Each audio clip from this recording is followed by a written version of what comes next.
changed in a day the face of war, the face of the war between the states, and the face of social expectations in the United States.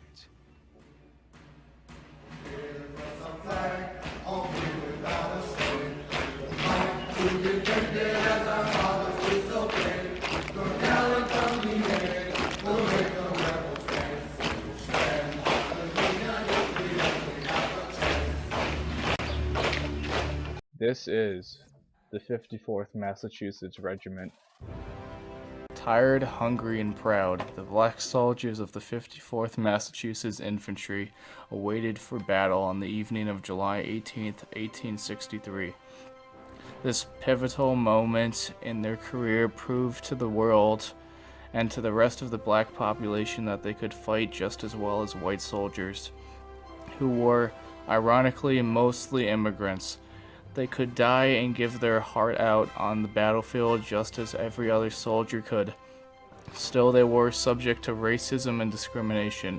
They were not even allowed to serve in the Army until 1863, when Governor John A. Andrew of Massachusetts issued the first call for black soldiers, which gathered 1,000 volunteers. The 54th Massachusetts Infantry was one of the first colored regiments of the Union and was run by Colonel Chau along with all white officers. The men were told that they would get the same salary as white soldiers, which was $13 a week, but were offered only $10 a week. To protest, and as their first act of unity, the soldiers and white officers alike agreed to receive no pay until black soldiers earned the same salary as white soldiers. Robert Gould Chau is one special and historical figure we need to address. He commanded the 54th Massachusetts Regiment. He was seen as brave and courageous by his men. He wouldn't order his men to do something that he wouldn't do himself. He was a spirited leader that garnered unexpected national attention because of his story's context. Chau is one of the first white American military commanders leading a platoon of black Americans. Chau did the unthinkable back then.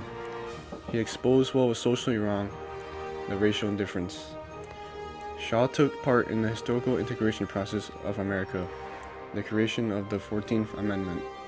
Chau's letters before and during the war gives us insight of his young and interesting life. Chau died at the age of only 25 before leading the charge on Fort Wagner. He was the son of wealthy Boston abolitionists who moved north to sacrifice his life to the cause of freedom for all. Chau was dedicated to his craft, and his dedication is to be honored for the civil rights we have today. On May 28, 1863, the 54th Regiment moved from Boston Common and headed to the battlefields of the South. When they arrived, they took part in a raid on the town of Darien. Colonel Chau was furious about this, because his men came to the South to fight for freedom, and not raid undefended towns that had no strategic/military significance.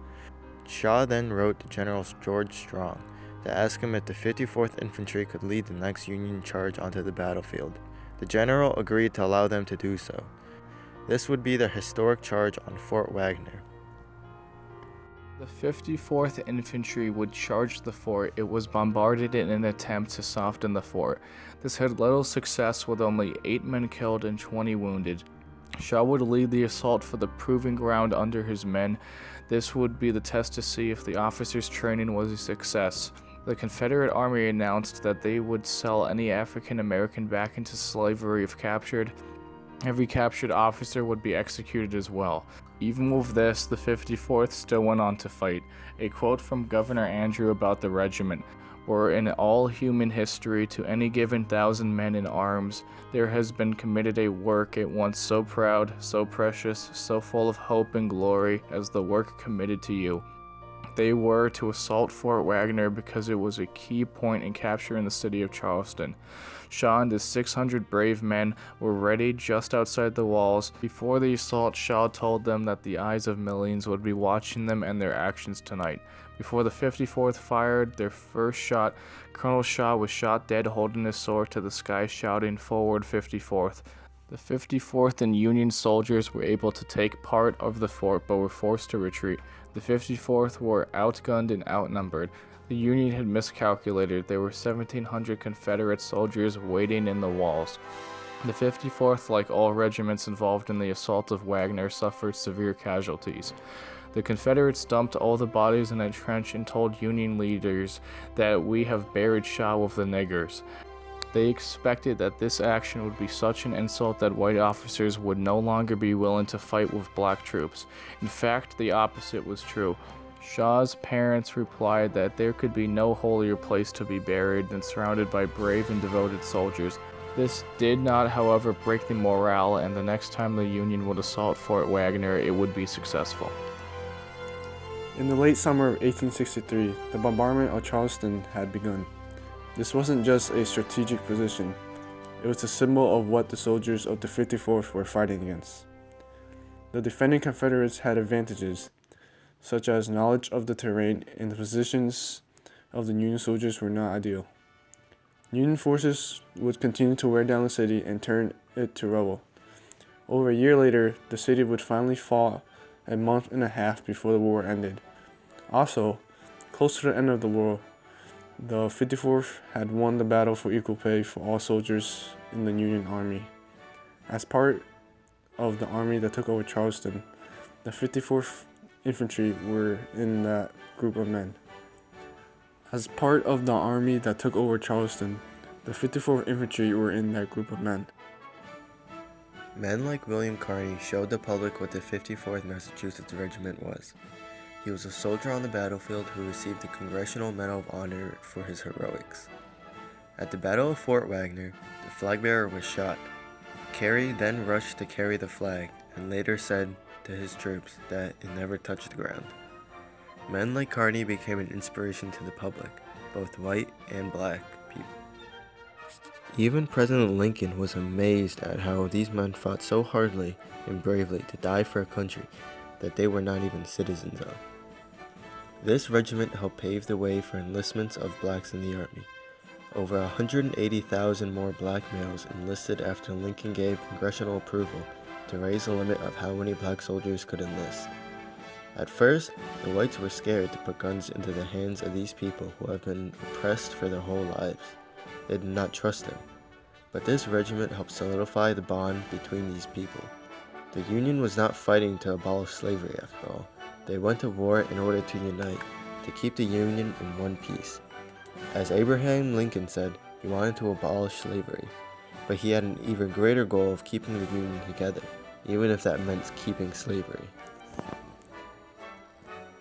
Movies have come out such as Glory, which depicts the Battle of Fort Wagner and the struggle the regiment went through to get their freedom.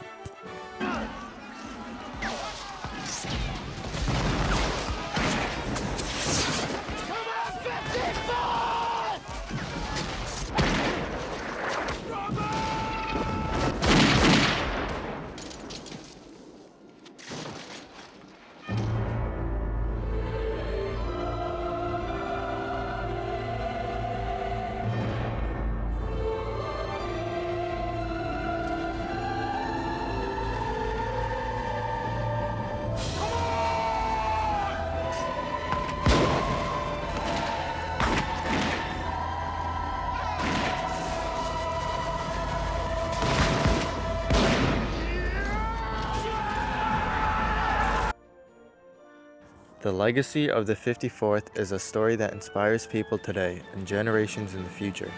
During the occupation, an old black man told some of the 54th that he had been born when George Washington was president, and he never thought that slavery would be abolished in his lifetime. When the 54th returned to Boston, they were celebrated as heroes, regardless of their race. The 54th Infantry would convince the American population that blacks can fight as well as anybody else. Though civil rights were just a century away, for the soldiers who survived the war, they will never forget the fallen members of the 54th. They will continue to be a symbol of equality and pride for the people of Massachusetts.